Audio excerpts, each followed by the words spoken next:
I started asking myself, first I was asking why. Why him? Why me? Why us? Why is he going through these things? Because God knew I would take care of this kid. He knew I would fight hand, tooth, nail, whatever I need to do to make sure this kid not only lives, but he thrives.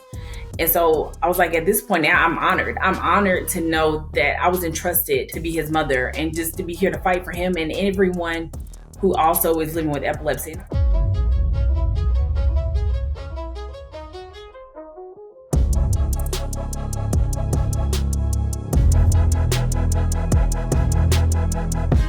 Hello and welcome to the Degrees of Success podcast. I'm your host, Keith Chandler. Today, we're joined by Schwanna Jenkins, a University of Phoenix alum whose journey is rooted in purpose and in impact. Schwanna is a dynamic leader, speaker, and advocate who has dedicated her career to empowering others and creating opportunities for growth. From her early realization that helping others was her calling, to her work in education and leadership, and even sharing her insights on a TEDx stage, Schwanna's story is one of resilience, vision, and service. Please welcome Schwanna Jenkins. Thank you for joining Degrees of Success, Schwanna. Thank you, Keith. I appreciate the opportunity to join you all and to chit chat with you today. Looking forward to our conversation. I think we're going to have a great conversation as well. So I want to start off going back a little bit because you had mentioned that you knew from a young age that you knew helping others was your calling. Yes. That's such a powerful statement. Can you take us back to that moment of what exactly called you to serve others when you were so young? I naturally have always been not just even a leader, but also just had the urge to want to help people. Sometimes it was met with some resistance. Other times, just the gratitude of, hey, you know what? You heard what I said. Thanks for listening. I appreciate what you were able to do. I think that started just, I'm going to say it probably started somewhere between probably even as young as 5 or 6. My grandmother, she not only named me, but she also, every time I turned around, she would give you the shirt off her back.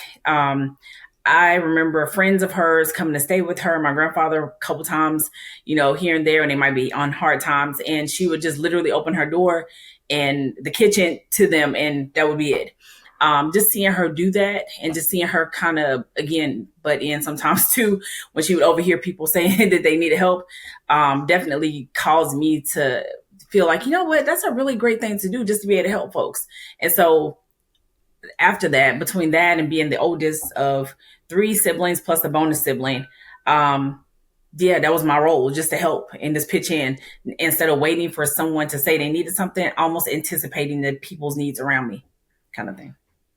Very nice. I was the youngest of 3, and so you were the oldest. So how did that kind of inform your family and sibling dynamic as taking on that leadership role? What role did you play for your family along that journey? I'm going to say, as much as my siblings hate for me to say it sometimes now, I'm going to say I was almost... Were you the bossy older sibling? Yes. Would they describe you as the bossy one? Yes. Yeah. Even to this day now, when I say my little sister or my youngest sister, they're like, I'm 40 now, right? So you don't have to keep calling me that. I'm like, oh, okay. But I was almost like a third parent to them.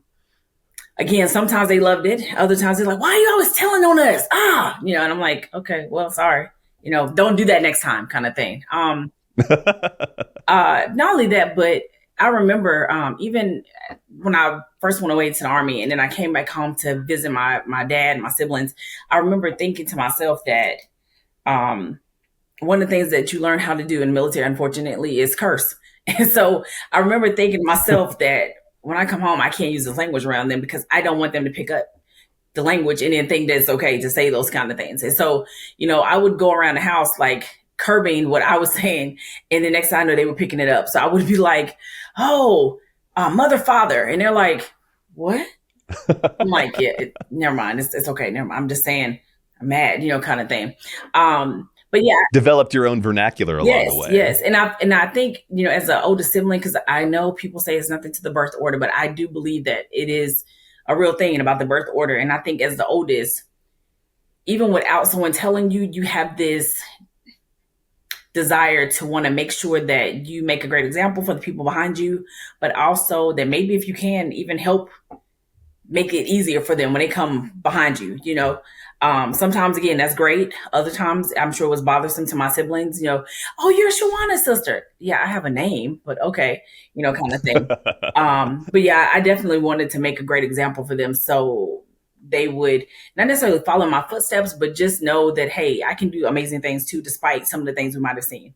I followed my siblings as well. Like, I thought they were bossy at the time, but also like, yeah, they were trying to teach me pretty decent life True, lessons. true. Yeah. You had mentioned your military service. Thank you so much Yes. for your military service. Can you describe your capacity in military, and what was your calling like to military? What drew you to that level of service? So the funny thing is, this is a great story for the degrees of success for Phoenix, because of I think it's important for people to understand that wherever your journey takes you, when they see where you are today, it wasn't always that easy. You had to go through some things, and just like the Phoenix, we rise from the ashes and keep it moving to do other amazing things. And so I went right after high school. I actually went with I'm going to say, the persuasion of my best friend. She was going, and so she was like, "Hey, sis, I think we should do this together." And I was like, "Okay, you said you're going to pay for school, right? Because I'm going to go to college." "Okay, great, I'll do it." And so I went in with her. We both had 91 Bravo jobs. I was in there for a very short time, Keith, because what happened was, even in my training, my arches fell, like I flew it on my knee. All these things happened physically. And at the time, they were like, "Well, would you like to continue to go on to your next training, or would you like to go home?" And I was like, "I want to go home, because now I feel like I need to pick up the pieces and figure out what I do next." And so I came home and instantly, literally stepped right back into helping my dad and my sisters, and working 2 jobs, and then getting my associates in political science from Central Piedmont Community College. And so I remember thinking initially, like, "Oh my God, I failed. This is not what I wanted to do. I planned on doing all these other things in the military." But then I also realized that everything literally happens for a reason. And somewhere in there, I decided that actually this was never my dream. This was my best friend's idea, that I wanted to go along with her, because that's my sister. She is like a sister to me. And so, so then at some point I was okay with it, and I just kind of moved forward. I developed some type of mantra years ago, where I tell myself that if something happens, as tragic as it could be, and I'm saying I've unfortunately experienced, whether it was a loss or anything of that nature, that I give myself a hard 24 hours. 24 hours, I'm going to feel all the emotions. If I have to ugly cry, if I'm in the floor, just, all those things. But after the 24th hour, what do you do the next hour? What's next? You don't get to stay in this space, because staying in that space, I think, is what leads a lot of people, unfortunately, to make permanent decisions based upon temporary feelings. And so I decided in that moment, hey, I got to do something else. So what does that look like? And then I just kind of started to plot forward a new path of what I wanted to do. So That's beautiful. That leads perfectly into what you're doing now. Tell us a little bit about your work today, and what led you on, a little bit about your education journey that led you to where you are today too. Absolutely. So after I got my associates in political science, I worked for a while. I was in the midst of trying to figure out, okay, do I want to do next? I actually thought about, I had said as a little kid, I wanted to go to law school, because I love to argue and debate. My dad will still tell you that I like to do that with him now. So, let's not ask him about that. So, but I ended up going. I came to Phoenix while I was working at Bank of America back in 2010 or so. A good friend of mine said, "Hey, that Bank of America has an agreement with University of Phoenix that they will give you like a small percentage off your tuition, and you'll be able to pursue your degree." And I was like, "Oh, okay, well, let me look into this." At the time, Keith, I was the newly separated from my husband with my son. So I have this handsome little 3-year-old kid, and I'm just trying to navigate, well, what does this look like now? And so I got in touch with Phoenix. It was very easy to get into the process. Okay, follow this, turn in all this, and we should be able to get you started. I started, and I was like, whoa, what did I just get myself into? So, because it was a lot, papers and everything all of a sudden. But somewhere along the line. And was that your first experience with higher education too? Yes. Because you mentioned that you joined the military right out of high school, correct? Yes. Outside of my associates at Central Piedmont Community College, that was my first like real experience with, oh, this paper is due. So now you got to take care of this. Oh, you have a group assignment to do. So I Right. pursued my bachelor's in criminal justice cybersecurity. And I graduated from Phoenix in 2014. It was such a moment for me. I made sure my son was there because I wanted him to understand, listen, remember how I said you about doing your homework and stuff and everything? This is why, because I have to do the same thing. I actually got into law school. I think I scored like a 170 on my LSAT. I actually went to Charlotte School Nice. of Law. Thank you. I'm a little bit of a nerd at that. Yeah. Um, That's not an easy score to it get. is not. It is not. And I really was like, wow, okay, I guess this is meant to be. So I actually went to Charlotte School of Law for 2 years. The school unfortunately ended up closing down. Several of my classmates kind of dispersed and were like, oh, I'm going here. I'm going here. Do you want to go here? Do you want to go here? I was like, I can't leave because I'm at the bank. I'm a single mom and my son, he had already been diagnosed with epilepsy. I can't leave. I need to stay here. They were like, oh, okay. So then again, Keith, here I am looking at life and trying to pick up the pieces. What do I do next? So leaning on faith, talking to peers and just kind of figuring out, okay, what does this look like? So I said, you know what? I see a lot of people in the bank moving around and making a significant amount of money in tech. So maybe I need to go for that.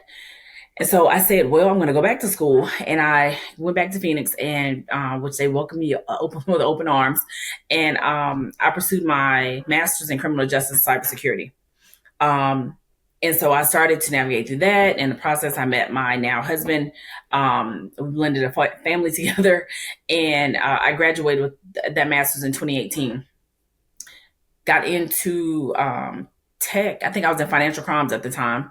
And so then I moved to tech, and it was, first of all, it was a great adjustment.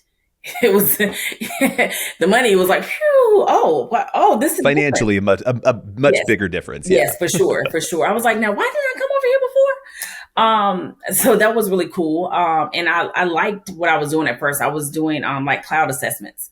And then we started moving over to like issue management, kind of things, spotting issues and figuring out how to make sure that we fix them before it's broken in the bank, kind of thing, risk mitigation. So it was really cool.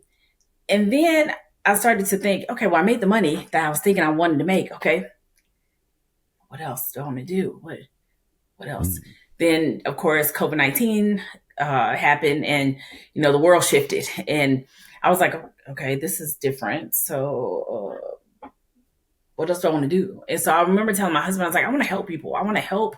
I was like, and I don't feel like I'm helping people. I was like, I'm helping the bank. Yay. But I'm not helping people. I was like, so I don't feel like my soul is being fed, if that makes sense. Mm. And so Yeah. I prayed about it. I talked to peers. My best friend, the same best friend that I followed into the military, I happened to be sitting talking to her, which also, by the way, she's a Phoenix as well. She's bachelor's and master's at Phoenix. So I was, Nice. yes. And so I was talking to her, and I saw her studying. And I was like, what are you studying? I was like, because you can't be getting another degree because you already have your bachelor's and master's too. What are you doing? She's like, oh, I didn't tell you. I'm going for mental health counseling. I was like, what? I was like, oh, okay. I was like, well, that's great. I was like, she's like, no, I think you should look into it too. I was like, I don't want to go back to school. I'm done. I'm tired of writing papers and everything. I don't want another group assignment. I'm good. And she's like, no, sis, I think you'll be great. I said, okay, right. And so I talked to my husband. I spoke to a couple other friends. I talked to one of my really good friends who has been in the field for about 20 years. And I asked her, because she's very blunt, very direct. And I said, hey, let me tell you what she said. She said that I should go back to school for that. Isn't that crazy? She was like, no, actually, I think you'd be great at it. She was like, you already have the active listening, the empathy, the desire to want to help people. She was like, I think you'd be great at it. I think you just need the education, but I think you need to take it a step further. I said, what do you mean? She's like, I think you need to go for your MSW. And I was like, what? I said, at the time, I was ignorant to social work. And so I said, my exact words were to her, I don't want to take anyone's kids. So she was like, Schwanna, that's not all social workers do. And I said, oh, okay. So I did all this research, found out the amazing field of social work and how they literally touch like almost every single thing that you can think of, from the NFL to DSS. Like they literally are everywhere. And so I said, okay. So I'll look into it. once again, looked into it and got admitted to Walden, and the rest is history. And now here we are, and I'm able to fully be myself in a field where I'm able to help people mental health wise, help them with resources that they may need, and genuinely continue to advocate, which I was doing that already in the first place. So it almost feels like I'm not working when I'm doing it, because I'm like, I was already doing that in the beginning, just trying to fight for the folks that maybe are marginalized or not being represented well. So That's beautiful. It kind of matches the philosophy of really loving the work that you do, or finding a way to get paid to do the work that you love. Absolutely. And you've definitely found that path, and it might have taken a little bit of time to get there, but you found your way to get there. Correct. So in your work today, you've built this wonderful career around helping others. So what are some of your principal philosophies and how you approach your work for counseling individuals, social work, everything like that? Tell me a little bit about your methods. So my methods include, one, literally meeting the person where they are. So meaning the amazing thing about, I think, counseling, mental health, social work is that you can, one, bring your whole self. So I think it's really cool. I know for me in the past, when I first started going to therapy myself, I thought it was so great to see my therapist, who looks like me, and she had this big fro of hair. And I was like, oh my God, she's gorgeous. Like, oh my God, she looks like me. Okay, let's talk, and then even talking to her and kind of, she would do a little bit of personal disclosure, which was great, because I think sometimes we all forget that just because I'm seeing my therapist doesn't mean my therapist is not human too. They have bad days just like I do. And so I think I've adopted a lot of principles from her, who I love her. I still see her on a regular basis, because I thoroughly believe that if your therapist doesn't have a therapist, they should not be the therapist for you, because we're all still going through things every day, no matter how healed you are. But I would say meeting people where they are, letting them know I'm just as human as you are as well. And just wanting to make sure that they feel heard and acknowledged before we even get into how I can help you. Because I think the worst thing you can do is make someone feel like they're not seen or they're not counted. So prime example, I'll tell you, when I was in internship last year before graduation, I was in the middle of a therapy session with someone for my internship, and the client she was upset because she's still grieving the loss of her father from a couple years back. And so we were talking, and she was crying for a second. She's like, I'm so sorry. It's like, no, you never have to apologize for having emotion. Let's do that. This is the best place to do that. Let's do that.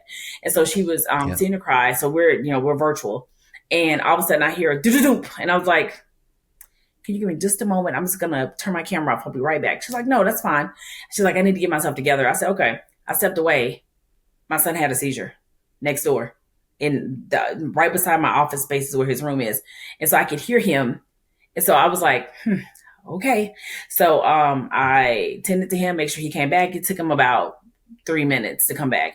I came back to her, and she's like, yeah, I'm so sorry. I'm so upset. I was like, no, it's okay. I said, just to let you know, because I want you to understand I'm human, and things still happen to me that trigger me or that could literally help, cause my anxiety to rise. My son just had a seizure. I said, that's why I stepped away from you. She's like, oh my God, do you need to go? I said, no, this is exactly the reason why I'm here. This is why I want to serve, because of the fact I know that no matter how much healing and work you do, things will still happen, and we have to find ways to manage around that. So. You just touched again on your son's epilepsy, which is also the topic of your TEDx speech that you gave. Let's go back in time a little bit to the moment where that kind of first impacted your life. What was that? And you addressed this a little bit in your TEDx talk. The first time you witnessed your son having a seizure and how that kind of changed things for you. Yes. Was it that it wasn't that day that you were having that counseling session? This was earlier. No, this was earlier, long before that, right? Yes. He was 3. Now he had a seizure before that, but I had not witnessed it. He actually was with my mom about 14 months before that. So he was 2, and he was at her house. And I know you're not from here, but, from where I dropped him off at her house, she spoils him rotten. That was her first boy. She never had any sons. So she for him, he is like Simba to her, the The lion. job of the grandparent. Yes, Yeah. right. Right. And so so I had dropped him off, and she lived about 30 minutes from my job. So I went to work, and as soon as I sat down, Keith, I get a phone call. She says, Schwanna, I think DeMarcus has had a seizure. I was like, wait, what did you say? What? I've never seen anyone have one. I've heard of a family member having one, but I never seen it. And so I said, okay. And so she said, I just called the paramedics. They're gonna come get us right now. Keith, I took off from my job right then. It was like 30 minutes from my mom's house and maybe like another 20 minutes to the hospital. I drove straight to the hospital and I beat her there. That's how fast I was driving. Wow. So they pull into the ambulance, the emergency room bay, and I'm already there like, hey, what's going on? We get there. They're like, oh, well, I mean, he's not doing anything now. So maybe he was just, maybe he had a fever or something. I was like, okay. I asked my mom what he was watching, what he was doing. She said he was watching something where it was like flashing. So maybe that's what happened. I was like, okay, that's weird. Never knew that was a thing for him. So as you can imagine, for the first 3 or 4 months after that, I watched him like a hawk. I don't see any more seizures. So I'm like, maybe it was a fluke. Maybe he had a fever. We don't know. Okay. Go fast forward, 14 months from that day. And here we are, Saturday after Thanksgiving 2010. And we walked to the grocery store just to walk and get some exercise. I think my sister and her family were visiting. They were asleep. So I was like, hey, you know what? Let's go do something, just you and I. So we walked to the store, come back. I told him to go to the living room, and he's taking his shoes off so he can get ready to eat. And I'm getting like cereal and fruit out. And so I hear a thump, and I'm like, what was that? And then I hear, I'm like, so I come out of the kitchen. I come around thinking he's playing a game, and he is on the floor on his side convulsing. And it scared the hell out of me, of course. And I was like, oh my God, what is wrong? Is he okay? And so I scoop him up and I take him straight to the emergency room, which we happen to live about a mile away from. Take him to the emergency room. And I was like, I think he had a seizure. I don't know. And so the doctor immediately says, this is his first one. I said, well, my mom said he had one 14 months ago, but this is the first one I've seen. And the doctor says, well, he might have epilepsy.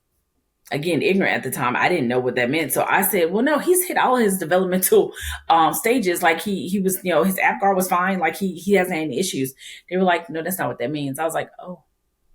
So right there, I challenged myself to say, you know what? I will never have another conversation about epilepsy without knowing more about it. So now I need to go do research and educate myself on it.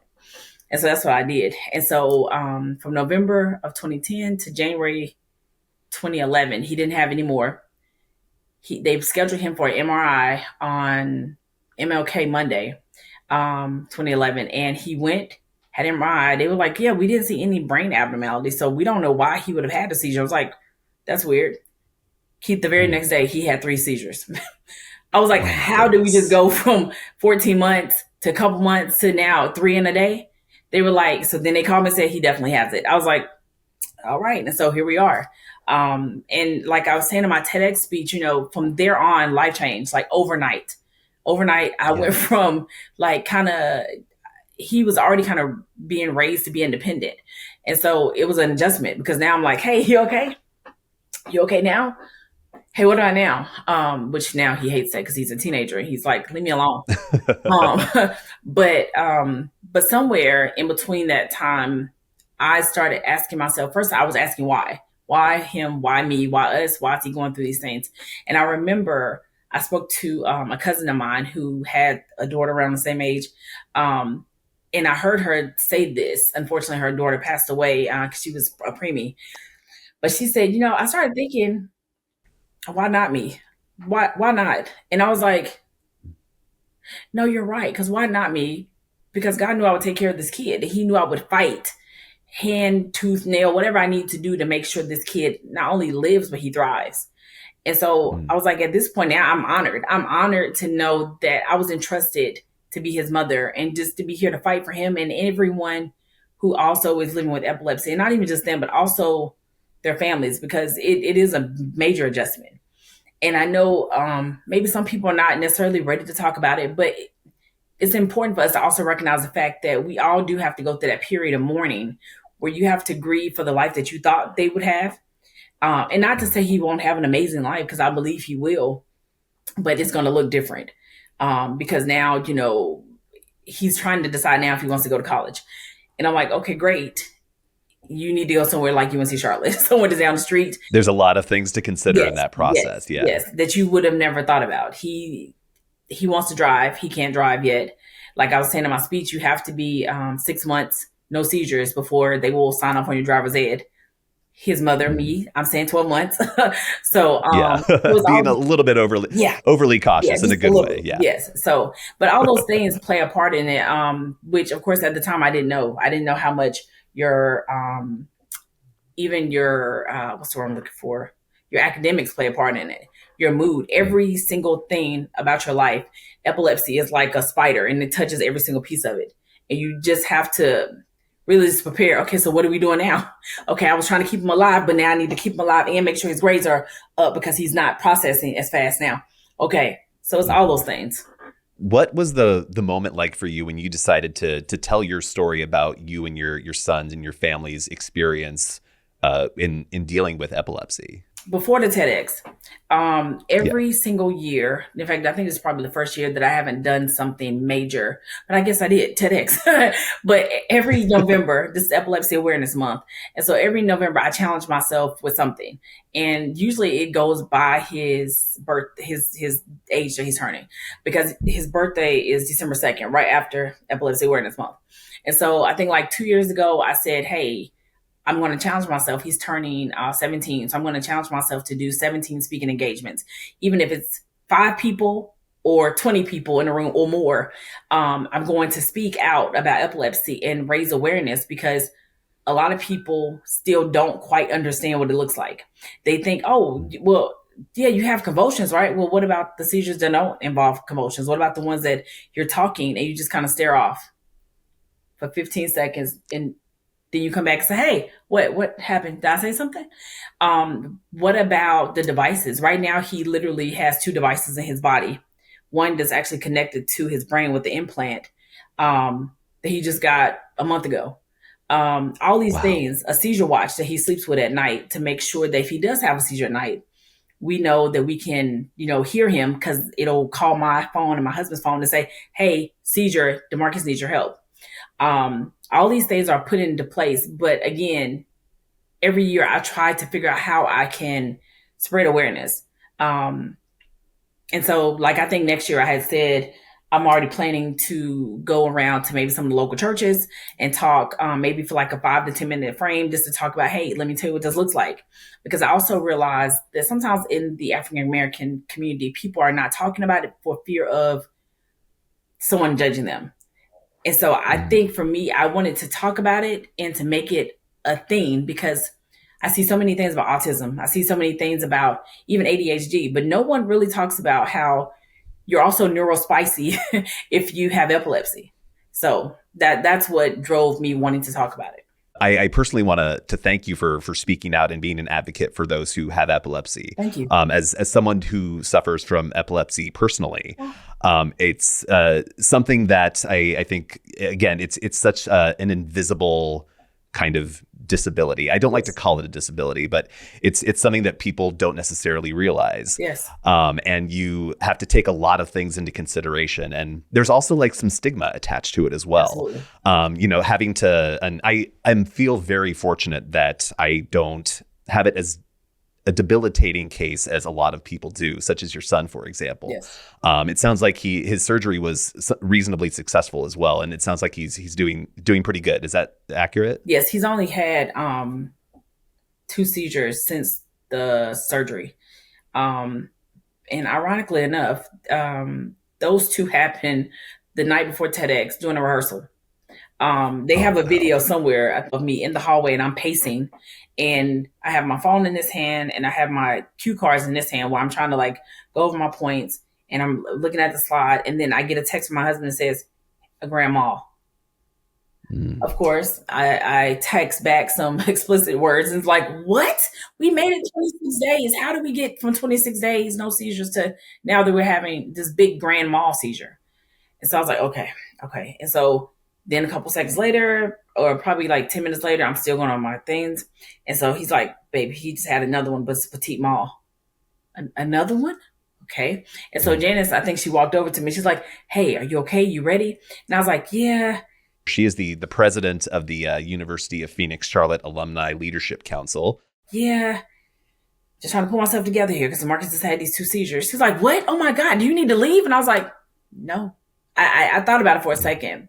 And I was like, she's like, you can come back. I'm going to be here till 9 tonight. I know you wanted to get on stage and kind of test out the lighting and make sure you're good for tomorrow. And I was like, no, I don't want to leave. She's like, are you sure? I was like, yeah, because this is why I need to be here. I literally have to be here because this is how important this is. I have to prepare myself to get this content out. I said, because this is why it's so important, because life has to go on. There's been so many times that he's had a influx of seizures or he's had a cluster of them. And I am still challenged with, hey, no, you still got to keep going. Like, you can cry tomorrow, but today you got to get this work done. Thank you so much for listening to me today and for sharing so much of your story and your son's story and why you do the things that you do and what motivates you. Yes, thank you. Schwanna Jenkins, that brings us to the end of this episode of the Degrees of Success podcast. Don't forget to like, subscribe, and comment. Thank you very much for joining us, and we'll see you next time.